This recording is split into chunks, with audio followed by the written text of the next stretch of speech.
Penebusan Allah itu sempurna. Dan rencana Tuhan, God's plan, never fails. Rencana Tuhan itu tidak akan dan tidak pernah gagal. Tuhan selalu memampukan suatu umat, the remnant, yang ditopang oleh kasih karunia-Nya untuk tetap bertahan dan tidak murtad.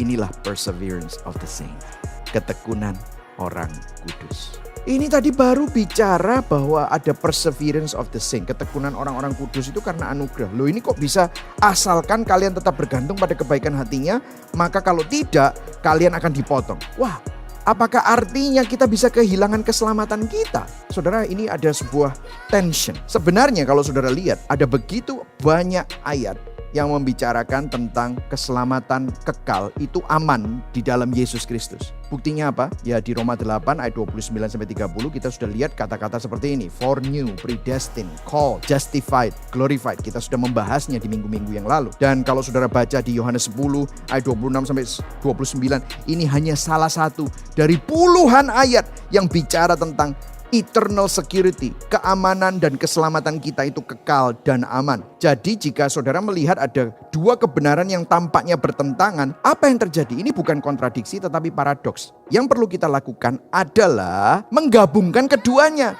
Kalau saya bisa katakan, salah satu tanda penting dari iman yang benar, yang menyelamatkan adalah bahwa iman itu akan bertahan sampai akhir. Saat iman kita bertahan sampai akhir, itu adalah bukti bahwa kita memiliki keselamatan yang kekal dan yang tidak akan pernah hilang. Tetapi jika iman seseorang itu tidak bertahan sampai akhir, itu memang berarti orang tersebut tidak pernah memiliki iman yang menyelamatkan sejak awal.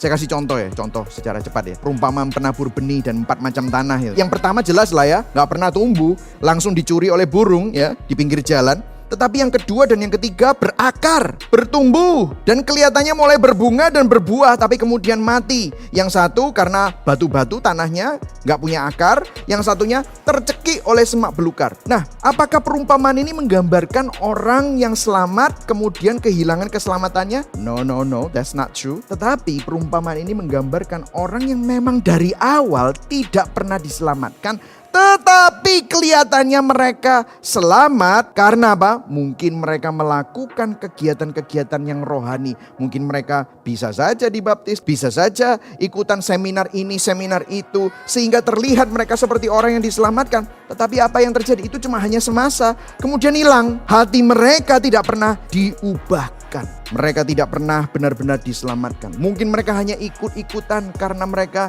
ingin diterima menjadi bagian dari komunitas. Bisa saja saudara. Sekali selamat tetap selamat karena sekali selamat akan selamanya tetap mengikuti Kristus. Artinya begini saudara, bukti dari iman yang menyelamatkan bukanlah intensitas emosi di awal, tetapi ketahanannya dari waktu ke waktu sampai pada akhir dari perjalanan hidup kita. Dan kalau saudara tahu rencananya dari perjanjian lama, penciptaan, kejatuhan, ada penebusan. Dan kemudian satu hari kita belum lihat ini akan ada restoration, pemulihan secara global. Saudara tahu ini adalah rencana penebusan Allah yang sempurna, bahwa Tuhan adalah Tuhan yang baik. Maka saudara bisa melihat bahwa Tuhan itu berdaulat.